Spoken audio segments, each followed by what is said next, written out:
नमस्ते। हमारे साप्ताहिक कार्यक्रम प्रोफेसर अभय दुबे के साथ बातचीत में आपका स्वागत है।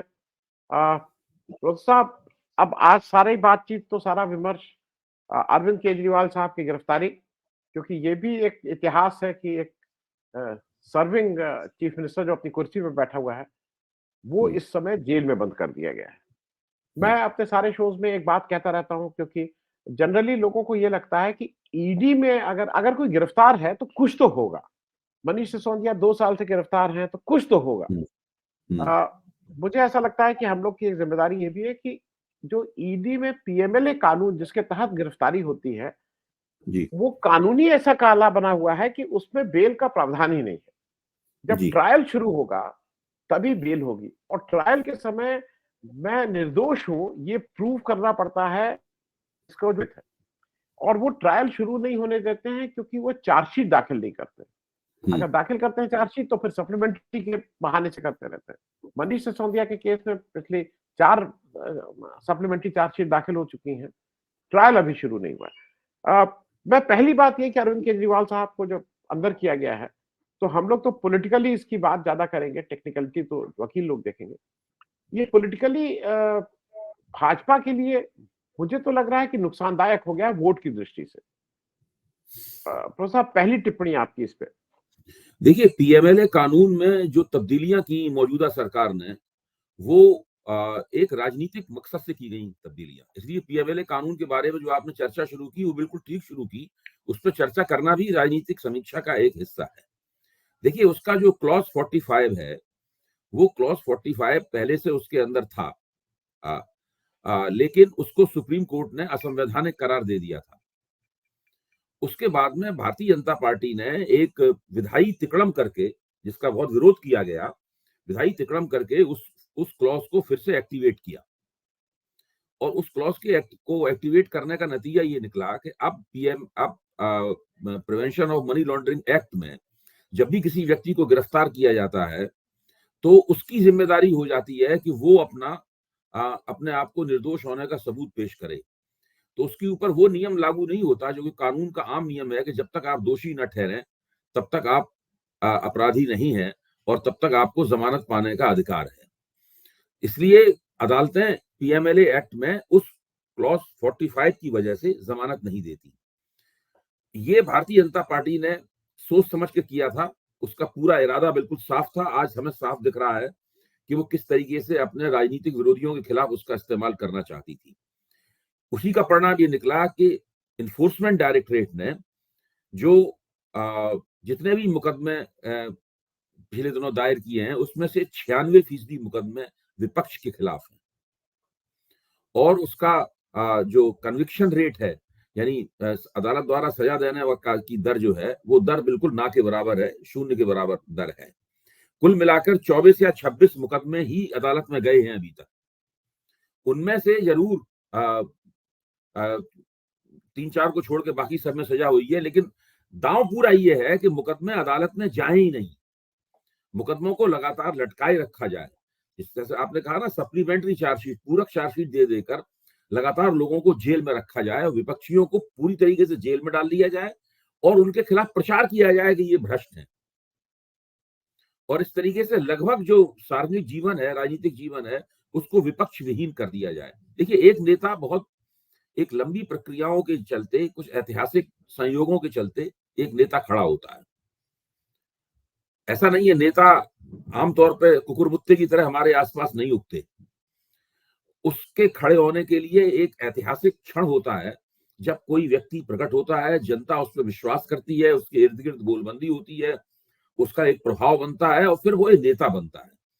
आप देखिए ना, पिछले अगर 50 60 60 70 साल का अध्ययन करें तो आपको अच्छे और प्रभावी नेता उंगलियों पर गिनने लायक मिलेंगे। पार्टियां बन जाती हैं, फ्लॉप हो जाती हैं, उन नेताओं की कोई पूछ रहती है ना उन पार्टियों की पूछ रहती है। इसलिए नरेंद्र मोदी का मानना था कि अगर नेताओं को सीन से हटा दिया जाए, उनको जान से तो मारा नहीं जा सकता, सीन से हटाने का एक ही तरीका है कि उनको जेल में डाल दिया जाए, अनंत काल के लिए, कभी न खत्म होने वाली अवधि के लिए जेल में उसको डाल दिया जाए।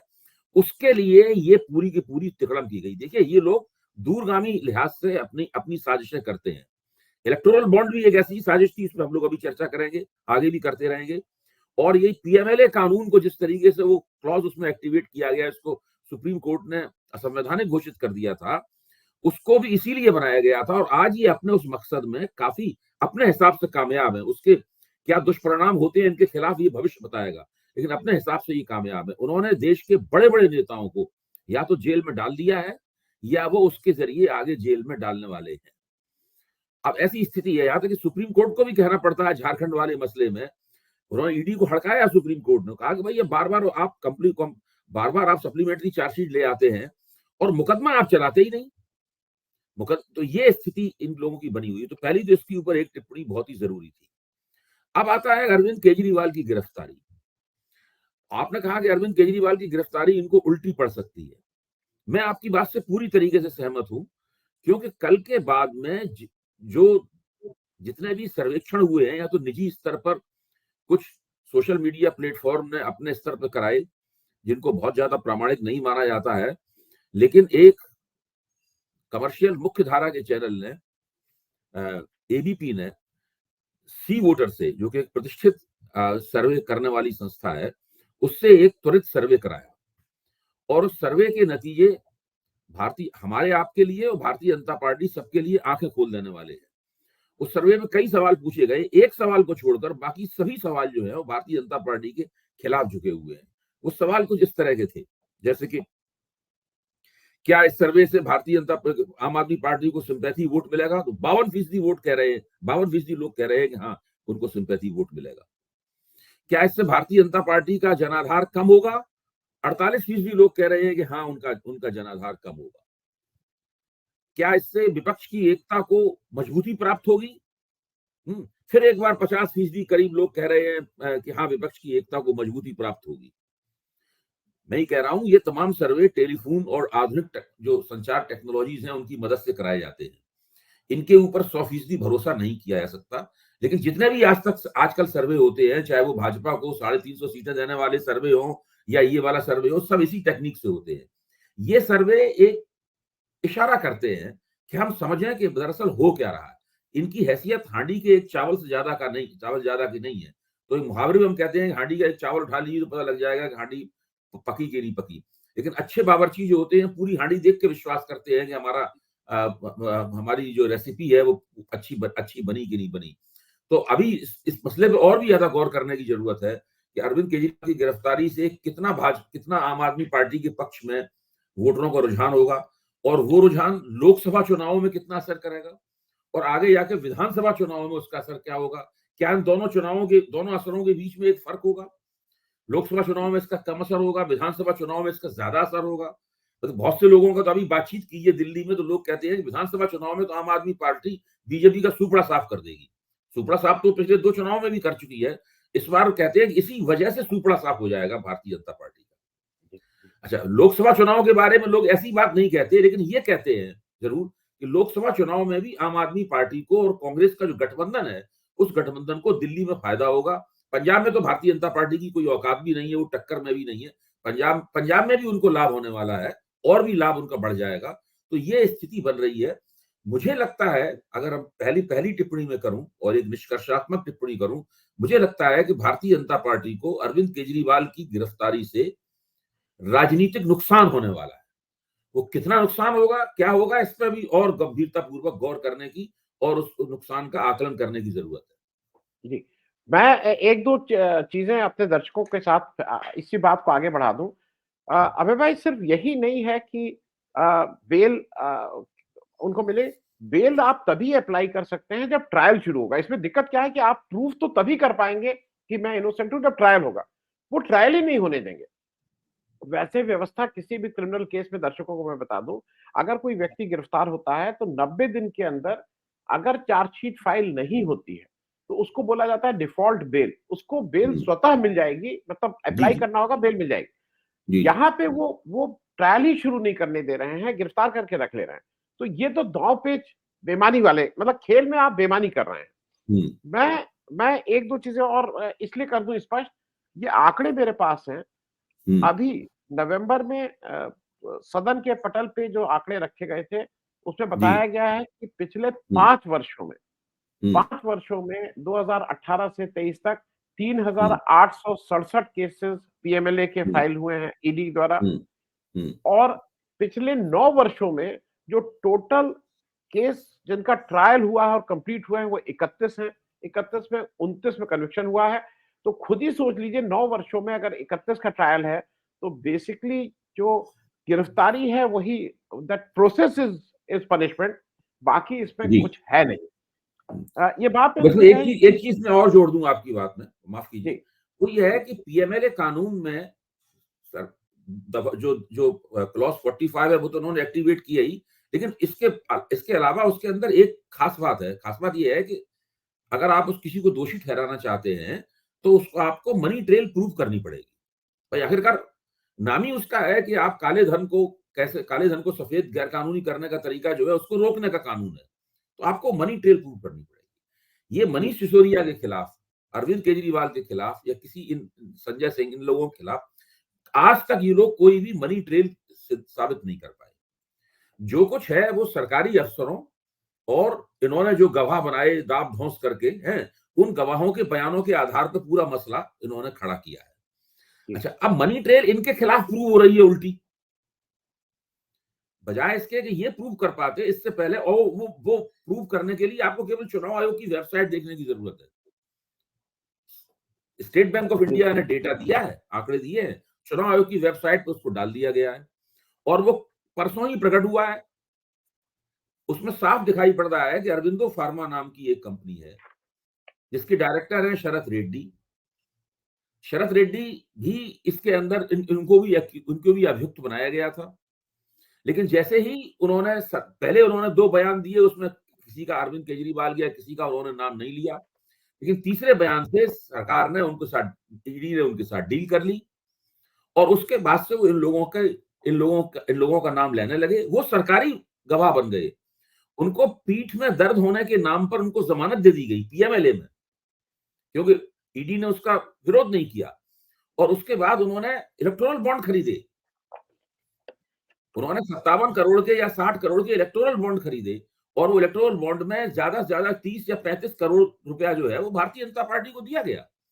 अब ये मनी ट्रेल उल्टी है, लेकिन चूंकि सरकार उसका संज्ञान लेने के लिए तैयार नहीं होगी, क्योंकि सरकार को अपने राजनीतिक मकसद हल करने हैं। वरना तो ईडी के जरिए कायदे से तो ईडी का छापा भारतीय जनता पार्टी भी पड़ना चाहिए इस सवाल के ऊपर कि भाई एक व्यक्ति जो वो उसका पैसा आपके पास क्यों गया। जी जी, मैं प्रो साहब इसको मैं थोड़ा दूसरे ढंग से देखता हूँ। ईडी का छापा नहीं, ईडी को अक्यूज्ड है भाई। ईडी जाके वो आपकी धमकाने का काम, और ये काम तो ईडी कर रही है, उसके बाद घूस निकाला जा रहा है। तो ईडी खुद ही इसमें को अक्यूज्ड है। ठीक कह और रहे हैं आप। मैं डेटलाइन बता दूं, 10 नवंबर 2022 को शरद चंद्र रेड्डी साहब गिरफ्तार होते हैं। 15 नवंबर 2022 को अरविंदो फार्मा 5 करोड़ का पहले खरीदते हैं। उसके और ये 21 नवंबर 2022 को बीजेपी इनकैश करा लेती है यही वाले 5 करोड़। फिर जून 2023 में ये अप्रूवल बनते हैं। नवंबर 2023 में 25 करोड़ रुपए का फिर इलेक्शन बॉन्ड खरीद के फिर बीजेपी को देते हैं। और मैं ये बातें इसलिए कह रहा हूं कि दर्शक को भी ये समझना होगा कि ये हो क्या रहा है। मैं एक दो चीजें जरा आपसे और समझ लूं। जी जब ये जो सारा हुआ प्रोफेसर दुबे, तो ये देखिए आप और मैं बिल्कुल समझते थे कि क्योंकि कांग्रेस को आम आदमी पार्टी ने दिल्ली में सत्ता सटाया था, पंजाब में भी सत्ता सटाया था, तो एक आपस में खींचतान थी।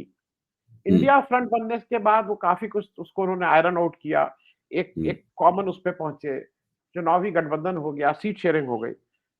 लेकिन उसमें जो सबसे बड़े क्रिटिक आम आदमी पार्टी के थे, अरविंदर सिंह लवली और संदीप दीक्षित, ये दोनों लोग परसों रात में अरविंद केजरीवाल के घर पे मौजूद थे एज अ सॉलिडारिटी, ये वहां खड़े थे। तो मुझे ये लगता है कि शायद मोदी जी का इस तरह का जो आक्रमण हो रहा है, उससे जो छोटे गिले शिकवे हैं वो भी आदमी भुलाने को तैयार है, क्योंकि उसको लगता है कि लार्जर समस्या और एक लार्जर उसको कर रहे हैं।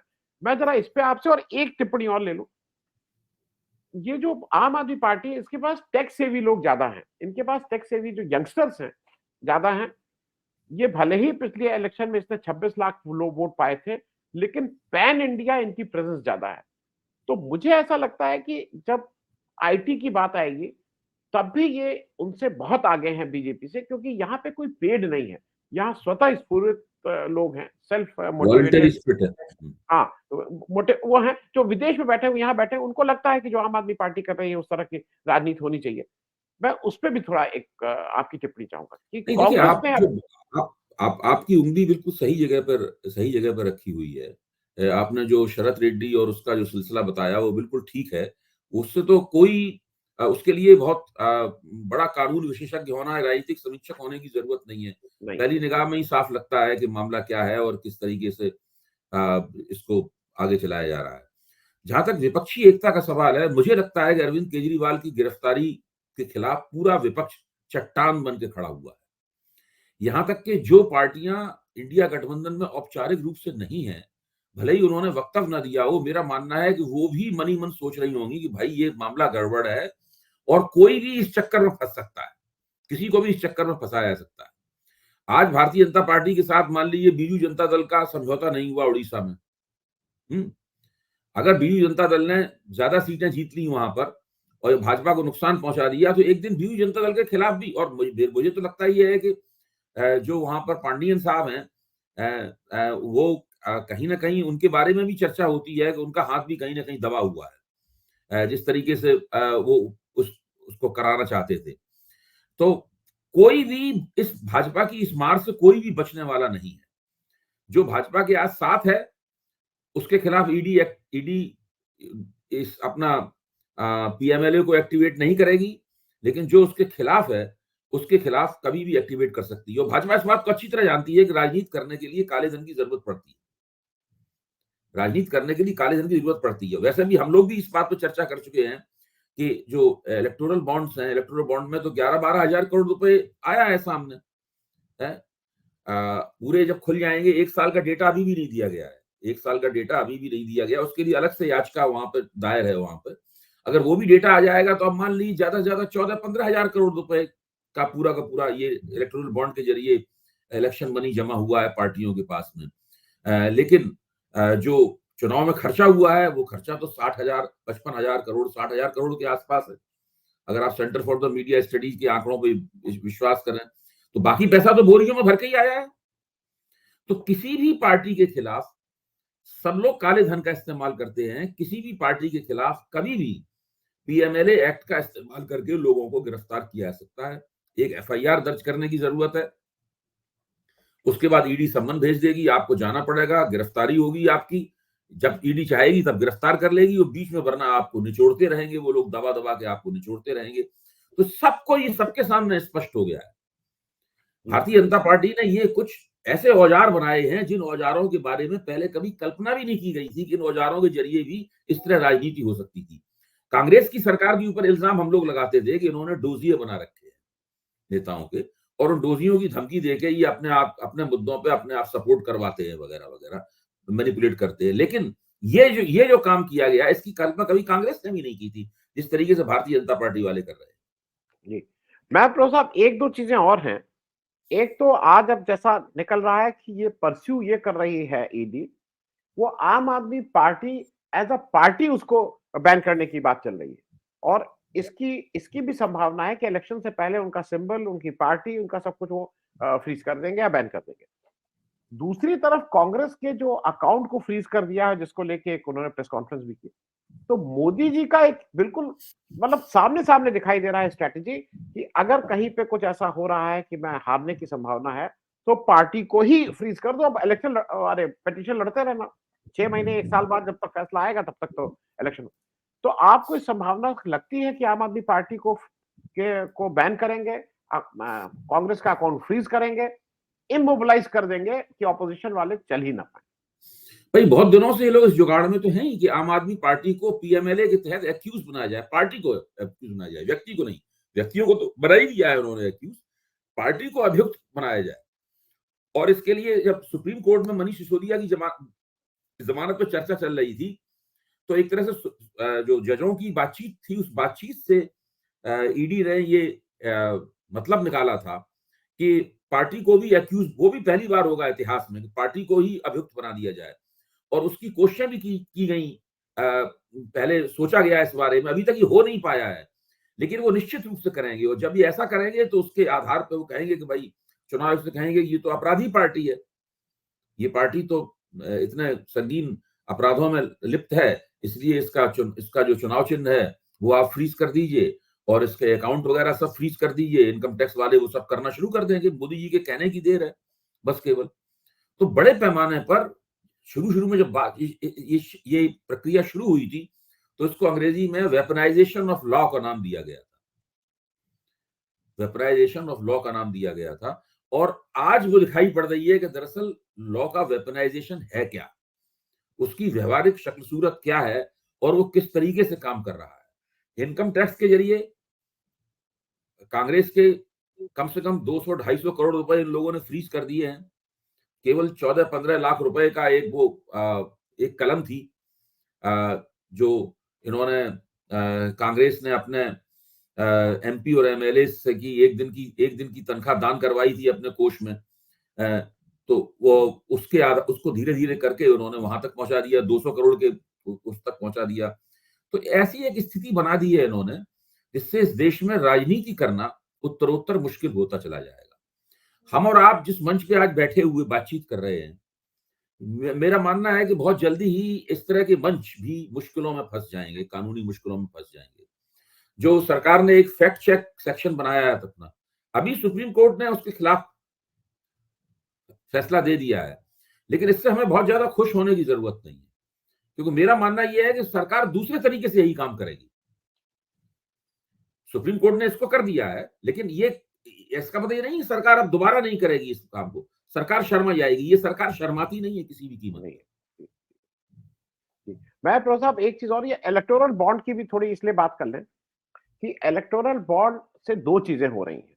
एक तो इलेक्टोरल बॉन्ड का अभी फैसला अब आएगा, मतलब जो भी सुप्रीम कोर्ट है अपना जो फाइनल फैसला, अभी हम लोग उसका इंतजार करेंगे। जैसा आपने कहा, मैं दर्शकों को मैं लगातार इसको इसलिए बताता चल रहा हूं कि ये जानना जरूरी है।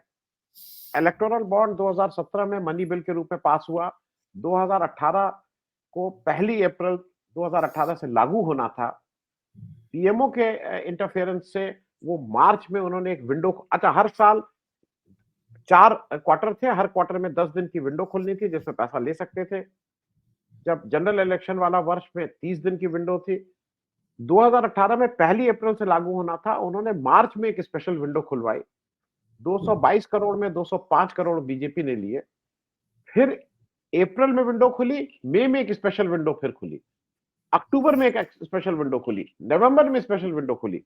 और हुआ क्या कि ये जो हमारे एडीआर वाले हैं, इन्होंने इनके रिट पे फैसला आया 22 फरवरी 2019 को। अब हुआ क्या है कि सारे जो अभी हमारे पास आंकड़े आए हैं वो 22 फरवरी 2019 के बाद के आए हैं। जैसा आपने कहा कि मार्च 2018 से 22 फरवरी 2019 के बीच के आंकड़े नहीं आए हैं, और उसमें 90% क्या 95% बीजेपी को ही ने वो पैसा लिया है। तो इस पे कब तक आएगा, सुप्रीम कोर्ट का फैसला बाकी है। और दूसरा ये है कि ये इलीगल मनी को, जैसे इसमें कहा जा रहा है ना, इसमें सबसे बड़ा आक्षेप यह है कि भाई ये इस 100 करोड़ रुपए को आम आदमी पार्टी ने गोवा इलेक्शन में यूज किया। तो इलीगल पैसे को इन्होंने कहा यूज किया, ये कोई नहीं इनसे पूछेगा, ये जो इलीगल पैसा जिसको सुप्रीम कोर्ट ने कहा है। प्रोफेसर साहब देखिए, आप जो कह रहे हैं बिल्कुल ठीक बात है। मैं इसका एक पहलू है जो कि भाजपा और राष्ट्रीय स्वयंसेवक संघ के संबंधों से ताल्लुक रखता है, वो मैं आपकी इजाजत से मैं रखना चाहता हूं यहाँ पर, इसका समर्थन करते हुए। वो क्या है कि दत्तात्रेय होसबोले ने एक वक्तव्य में इलेक्टोरल बॉन्ड का सपोर्ट किया है, समर्थन किया है। सिर्फ कहा है कि इसमें जो कुछ कमियां वगैरह निकल के सामने आई हैं, इन कमियों को दूर किया जाना चाहिए, बाकी सब कुछ ठीक है। इससे बिल्कुल स्पष्ट हो जाता है कि इस वक्त राष्ट्रीय स्वयंसेवक संघ नंबर 1 का संगठन नहीं है। भारतीय जनता पार्टी उसकी संतान जरूर है राष्ट्रीय स्वयंसेवक संघ की, लेकिन इस वक्त भारतीय जनता पार्टी ही राष्ट्रीय स्वयंसेवक संघ के ऊपर उसकी प्रधानता है, वो डोमिनेट कर रही है आरएसएस के ऊपर। मोदी जी मोहन भागवत के निर्देशों पर नहीं चल रहे हैं। संघ और मोहन भागवत, दत्तात्रेय होसबोले, ये सब लोग मोदी जी के निर्देशों में चल रहे हैं। और ये प्रक्रिया पिछले 5 साल में और भी घनीभूत हुई है। और भी घनीभूत हुई है। अब भारतीय जनता पार्टी ही राष्ट्रीय स्वयंसेवक संघ की तमाम गतिविधियों का नियंत्रण कर रही है। 10 साल लंबी सत्ता में, जो कि अबाध सत्ता है, इसमें भारतीय जनता पार्टी ने अपना काफी वर्चस्व कायम किया है। राष्ट्रीय स्वयंसेवक संघ के दफ्तरों में, काम करने के तौर तरीकों में बड़े पैमाने पर परिवर्तन हुआ है। पूंजी की और आधुनिक सुख सुविधाओं की चमक जो आज राष्ट्रीय स्वयंसेवक संघ की गतिविधियों में दिखाई पड़ती है, पहले नहीं थी। पहले बड़ा वो सादा मिजाज तरीके से अपने दफ्तरों को चलाते थे और उनके लोग भी सादे तरीके से रहते थे, लेकिन अब वो बहुत पुरानी बातें हो गई। पूरी तरीके से राष्ट्रीय स्वयंसेवक संघ सत्ता के ऊपर निर्भर हो गया है। और ये संघ परिवार के, संघ के सांगठनिक चरित्र में आई ये तब्दीली उनको और भी ज्यादा सत्ता मुखापेक्षी बनाती है।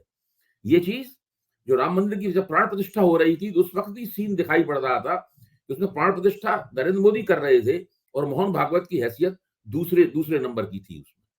मेरा तो मानना यह है कि मैं दूसरे की नहीं, मैं उनको तीसरे नंबर की हैसियत पर रखता हूं। मेरा मानना है नरेंद्र मोदी और अमित शाह के बाद उनका नंबर आता है। मैं प्रोफेसर अब एक आज मतलब मीडिया के थ्रू एक नई लॉजिक और पुश की जा रही है।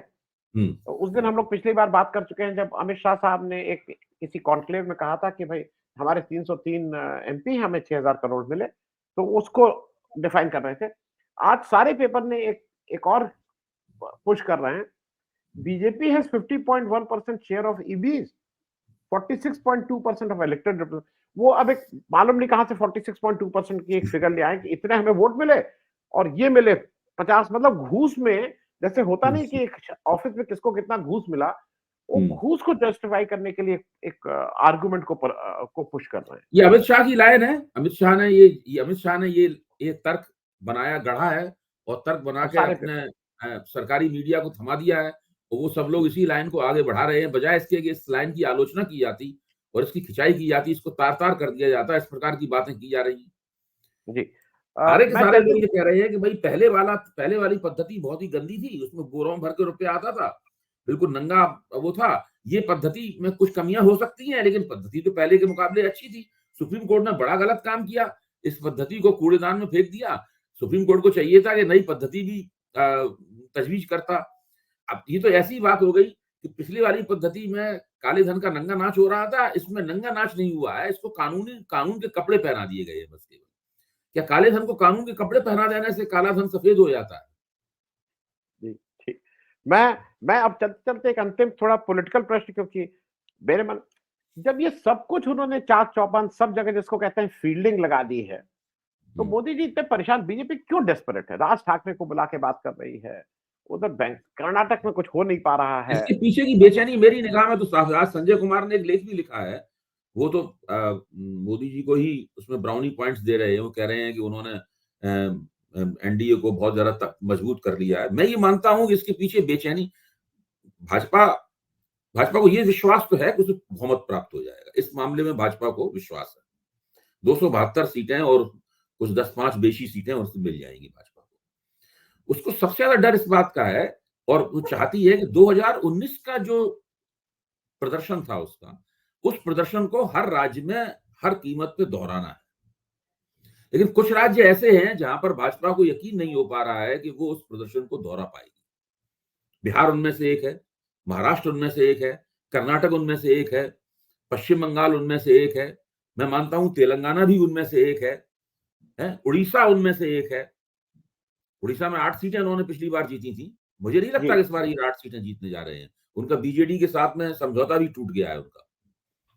तो ये प्रदेश जो है जहां पर भारतीय जनता पार्टी को जो सीटें प्राप्त हुई थी, भाजपा को लगता है कि वो सीटें उसे नहीं मिलेंगी।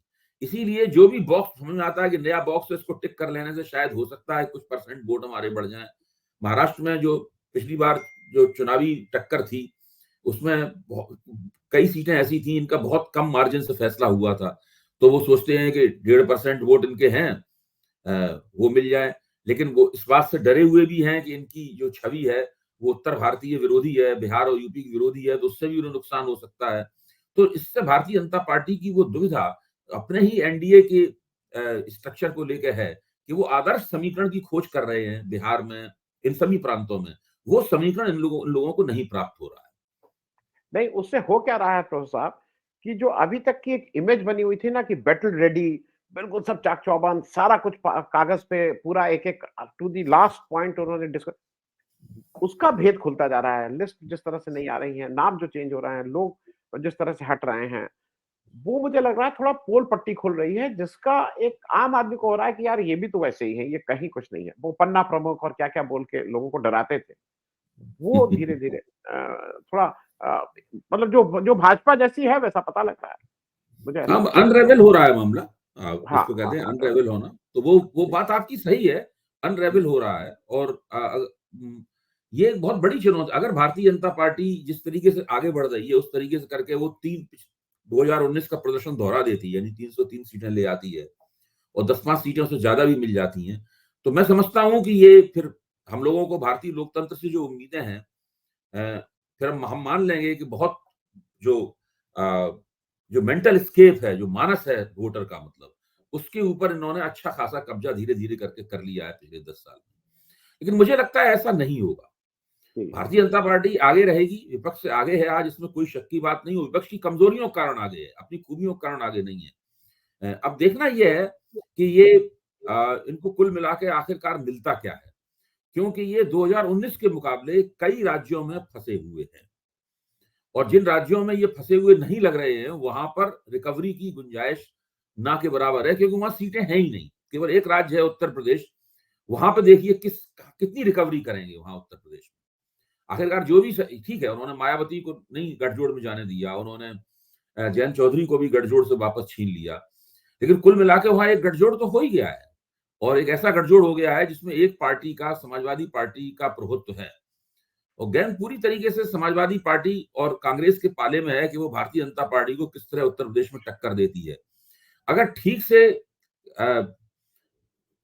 निर्वाचन क्षेत्र दर निर्वाचन क्षेत्र इन लोगों ने भारतीय जनता पार्टी के मुकाबले अच्छे उम्मीदवार खड़े किए, ठीक से चुनाव मुहिम चलाई और ठीक से टक्कर दी, अच्छे टिकट दिए, तो जरूरी नहीं है कि उत्तर प्रदेश में भारतीय जनता पार्टी 2014 वाला अपना जो रिकॉर्ड है उसको ब्रेक कर पाए।